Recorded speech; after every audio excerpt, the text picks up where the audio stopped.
Kitaabni kun asoosama dheeraadha. Mata dureen kitaabichaa Obomboleettii 22 kan isiniif seenessu barreessaa kitaabichaa Atnaaboon Nagaasaati. Kutaa 3ffaan akka armaan gadiitti isiniif dhiyaata. Yoo seenessuu kanatti gammaddanii laayik godhaa, hiriyoota keessaniif qoodaa.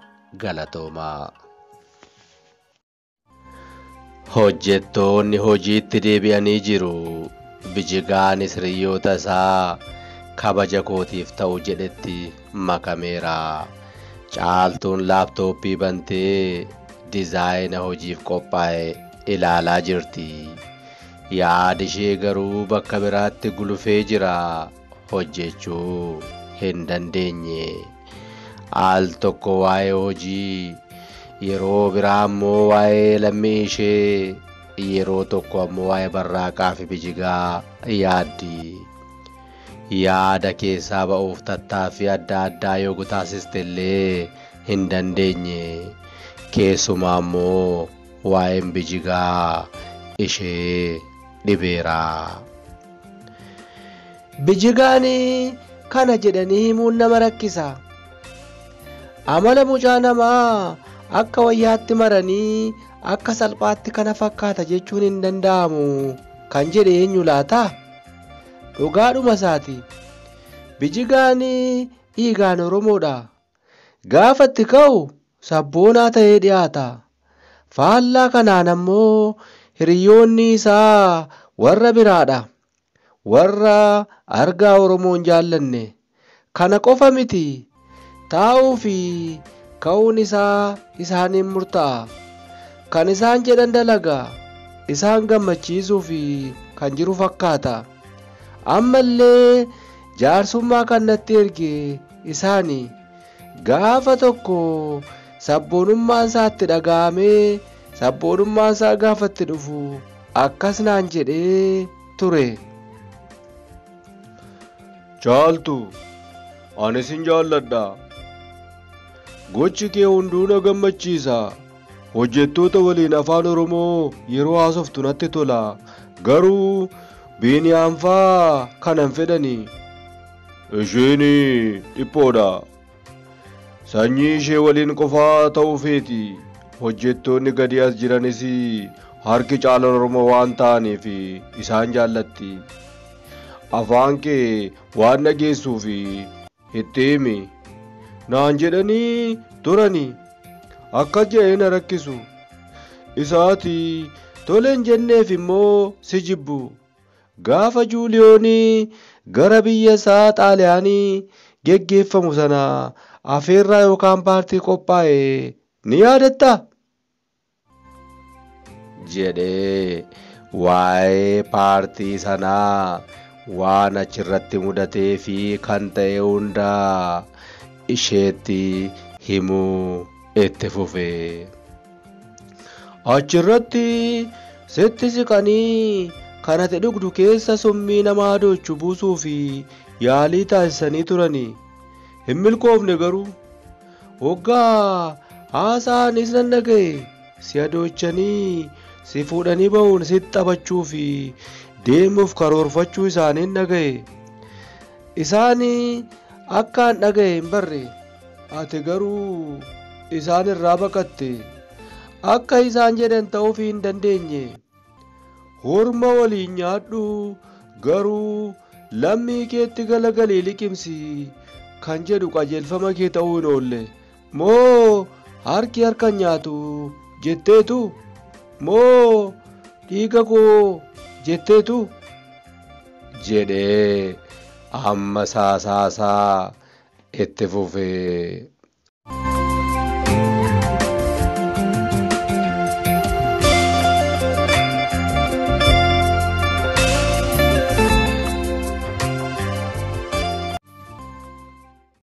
Sanas ta'e kana nama rarfattee na waliin taate. Akka kana hubatamaniin Biniyaam gara kootti siqee, hiriyaa keenya yoo taate kana qarooraa caaltuu keessa buusi naan jedhe. Kaapsoolii keelloo fakkaatu natti kenne. Inni deebi'ee deeme. Anis sammuu koo wal loluun eegale. Ati isaan dhiiftee baay'ee natti siqxe. Of harkaa baasee isaan harka si galchuu hin barbaanne. Kanaafuu summii natti kenname sana mana fincaanii keessa buuseenii qoricha obboleessa koo mataa dhukkubsatuuf guyyaa bite giibii koo keessa kaa'adhee ture harkatti qabadheenii deebi'e. Biniyaamii fi Akiloogii bakka itti sirriitti na arguu danda'an itti siqanii ta'aniiru. Moobaayilii qaqqabaa kolfaa jiru. Kan ani dalagu waraabuu fi suura kaasuuf qophaa'uu akka jiraniin hubadhe. Anis akka isaaniif ta'utti sirreesseen waggaati bilbila haasa'aa turte qaruuraa kee keessa buuse.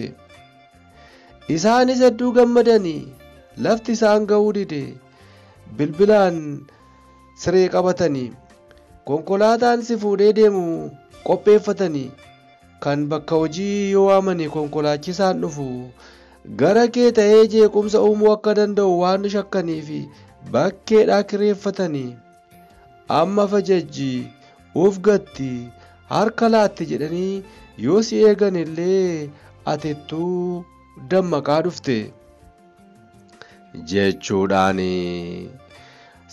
miira ishee harkisaa sagalee isaa qabbaneessee akkuma haasa'eetti itti fufe. Qoricha ani siif kenne nama dammaqsuudha. Qoricha ani siif kenne kan nama dammaqsuudha. Ni yaadattaa guyyaa 2 hirriba akka si dhowwe. Gaafa galuuf kaane ani laadaadhaan deemna siin jedheen ture. Isaan garuu kiyyoo isaanii keessa si galchuuf jecha 2 ta'anii wal harkaa fuudhanii harraba tolanii konkolaataa kiraa fuudhan keessa si galchanii. Ati akka ani isin biraa hin hafne yoo barbaadde illee hafuun koo isaan hin dinqisiifne. Hafuu koo akka fedhan waan ta'eef nagaatti jedhanii si fuudhanii sokkanii laadaadhaan isin hordofe. Anis boolee Edinaa mool cinaa mana ragadaa halkanii yookaan kilaba harkanii jiru Istookholm jedhamu seentanii. Qarshiin qabadhe halkan guutuu kiraa makiinaan deemuu waan hin dandeenyeef abbaa taaksii ofirraa hin geggeesse. Isinis hin turre ni baatanii. Atis nagaadhuma deemaa turte.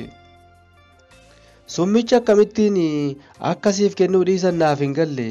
Booda ati inni dhufee hafe malee jettee nagaa waan isaan dhowwiteef na waamuu isaanii erga kilaba H2O seenne Biniyaam natti himeera.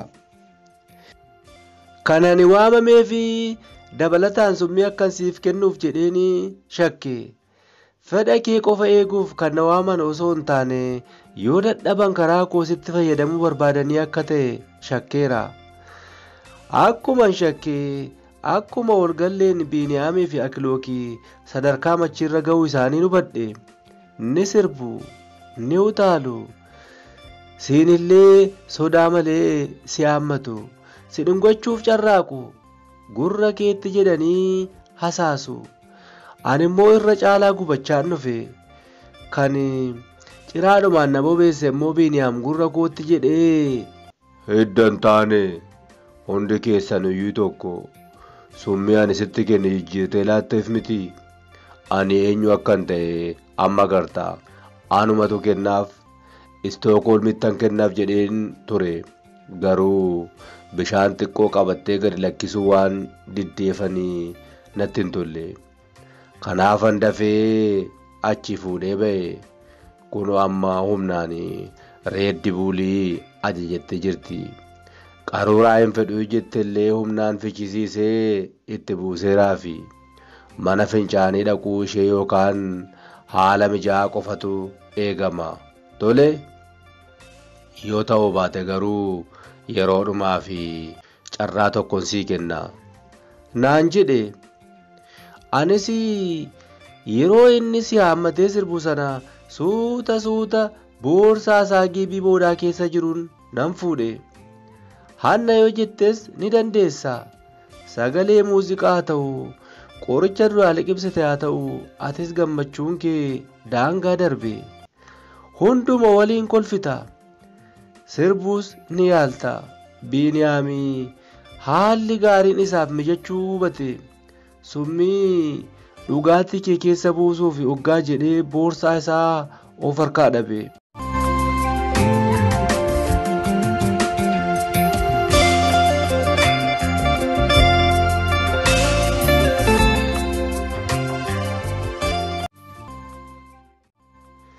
Saree maraatte ta'e asiif achi fiiguu jalqabe. Of nyaate icciitii isaa nutti himuu hin barbaanne. Konkolaachisaa kontoraataan fide sanaa gara Stookholmitti erge. Innis dhabee dhufuu itti hime. Ni yaadattaa? Namni silaa si haammatee sirbuu battalumatti jijjiiramee Ana harkaa hin baatu. jedhee bookkisuu isaa. Sitti dhaadachaa ture hin bari. Kana gidduutti manicha keessatti jeequmsi ka'e. Ati fiiguu kee argeen ba'e. Fiigdee dhuftee natti maramte. Gammachuu natti dhaga'ame sitti himuu hin danda'u yeroo sanatti. Osoo akka sanatti dhiitee bari'e jedheen yaade. Haalli akkasiisiif yeroo jalqabaa ta'uu nan beeka. Haala jiru waan an beekuuf osoo Biniyaam faan dhufin achi akka miliqnuun taasise. Biniyaam torban tokko booda biyya alaa akka deemu dookumentii yookaan paaspoortiin isaas boorsicha keessa akka jiru osoo hin beekuun mana fincaanii keessatti gate. Innis taphatee umurii keerra godaannisa hin taane kaa'ee deemuuf ture. Ani sirra dhugaadha isatti ni yaadda. Garuu hinaafee haa ta'uu siif yaadee haa ta'uu hin beeku. Gochaa suukanneessaan raawwadhe. Carraan Biniyaamii sababa kanaan gubate. Naan jedhee ture. Nama dhibaa. Kana gochuu isaaf nan galateeffadha jettee Caaltuuni. Eeyyee kana gochuu isaaf nan galateeffadha. Garuu dursee maaliif natti hin himne? Osoo gaafa sana jalqaba irratti isatti an dhiyaachuu baadhee dabarsee na kenna ture miti. Nani naafee hin beeku yaan jedha hin saalfatu. Isa obboleetti Chaangizii Oliveeraa jedhamtu faana deemee gorora coccobsaa oolu akkamitti dagata? Anaan illee Oliveeraa nan jaalladha jedhee natti himuu isaa hin irraanfatee amala namaaf hin galle qaba jettee hafuura dheeraa baafatte Caaltuuni. Akkuma amala bijigaa kana bakki ani jiru kunis namaan galu. Bakka kanaan dura akaakayyuu fi akaakileen keenya odaa birbirsa gooroo jedhanii waamaa turanidha. Har'a garuu Joorgis jedhamee waamama. Dur Oromootu loon irra tikfata. Asuma hookaa yookaan marga lalisaa dheeduun hora Finfinnee buusanii bishaan obaafatu. Asitti waaqa isaanii waaqeffatu. Waaqa tokkicha garaa gurraachaa asitti galateeffatu. Har'a garuu bakki amantii isaanii diigamee kan ormaan dhaalameera. Oromoon asirra ture duguugamee akka baduu fi godaanu taasifameera. Kan kana taasise ammoo namicha siidaan isaa fuula koo dura jiru kana farda yaabbatee eeboo fi gaachana qabatee akka aggaametti hafeedha. Warri adii fi meeshaa jabanaatti fayyadamee akaakilii koo kan fixe namicha kana. Biyya abbaa koo weeraree kan qabate kana osoo hin danda'e harruman buqqisee galagalchan ture. Caaltuun yaadaan gulufteetti. Daandii baaburaa hojjechuuf moofaan akkatti marfamu taasifnaan hiddi isaa abashoonni jigsuuf jedhanii iyyaa turan jette. Isaan ni faarsu, nuti immoo itti faarsinaa. Akkuma argitan daandiin baaburaa Giyoorgisii jedhan kana jalatti argamu baay'ee gadi fagaatee qotamee jira. Kara deemaan akka argu hin barbaadamu. Icciitii maaliitu jira laataa? Maaltu beekaa? Siidaa kana ni galagalchina ta'a. Iyyoo nuti har'a dadhabnes bori hin ooluufi. Yaada qabamte keessaa hoggaa dammaqxu hojjettoonni walitti qabamanii akka wayii tokko ilaalaa jiran argite. Namni tokko isaan keessaa mallattoo kottu jedhu harkaan gara isheetti agarsiisaa jira. Bitaaf mirga ilaalte. Namni ishee biran jiru. Waamichi harkaan taasifamaa jiru isheef akka ta'e hubattee gara isaaniitti qajeelte.